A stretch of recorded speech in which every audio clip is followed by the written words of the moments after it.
नमस्कार, आप देख रहे हैं आई वॉच इंडिया और मैं हूं आपके साथ ज्योतिका। आइए रुक करते हैं खबर की ओर। केंद्रीय कृषि मंत्री शिवराज सिंह चौहान ने साफ कर दिया है कि अमेरिका के साथ हुई ट्रेड डील में भारतीय किसानों के हितों का पूरा ख्याल रखा गया है। भोपाल में प्रेस कॉन्फ्रेंस के दौरान उन्होंने दो टूक कहा कि भारत में किसी भी जेनेटिकली मॉडिफाइड प्रोडक्ट की एंट्री नहीं होगी। केंद्रीय कृषि मंत्री शिवराज सिंह चौहान ने कहा कि भारत और अमेरिका के बीच हुई अंतरिम ट्रेड डील को लेकर महत्वपूर्ण जानकारी दी है।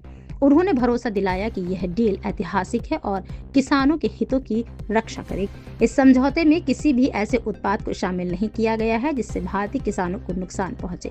शिवराज सिंह चौहान ने भोपाल में एक प्रेस कॉन्फ्रेंस में बताया कि भारत में किसी भी प्रकार के आनुवांशिक रूप से संशोधित यानी जीएम कृषि उत्पादों को प्रवेश की अनुमति नहीं दी जाएगी। उन्होंने इसे भारतीय कृषि के लिए एक बेहद अहम फैसला सुनाया, जिससे मिट्टी, बीज और कृषि की शुद्धता सुरक्षित रहेगी।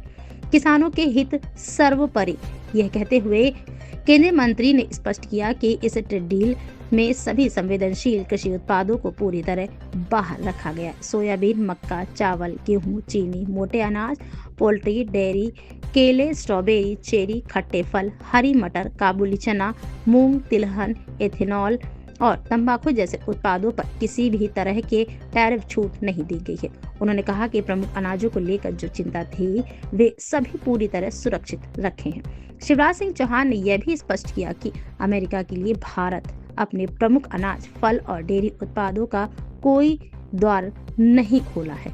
छिलका रहित अनाज, आटा, गेहूं, मक्का, चावल, बाजरा, आलू, प्याज, मटर, बीन्स, खीरा, मशरूम, दलहन, फ्रोजन सब्जियां, संतरे, अंगूर, नींबू और स्ट्रॉबेरी जैसे अमेरिकी कृषि उत्पाद भारत में नहीं आएंगे। इसके अलावा मिक्स डिब्बा बंद सब्जियों को भी भारत में अनुमति नहीं दी जाएगी। डेयरी उत्पादों के लेकर भी भारत ने अपनी सीमाएं स्पष्ट कर दी है। अमेरिका से लिक्विड दूध, milk powder, cream, yogurt, buttermilk, मक्खन, घी, बटर ऑयल, पनीर और चीज को भारत में प्रवेश नहीं मिलेगा। इससे भारतीय डेयरी सेक्टर और किसान परिवारों की आजीविका पूरी तरह सुरक्षित रहेगी। इस खबर में बस इतना ही। बने रहिए आई वॉच इंडिया के साथ।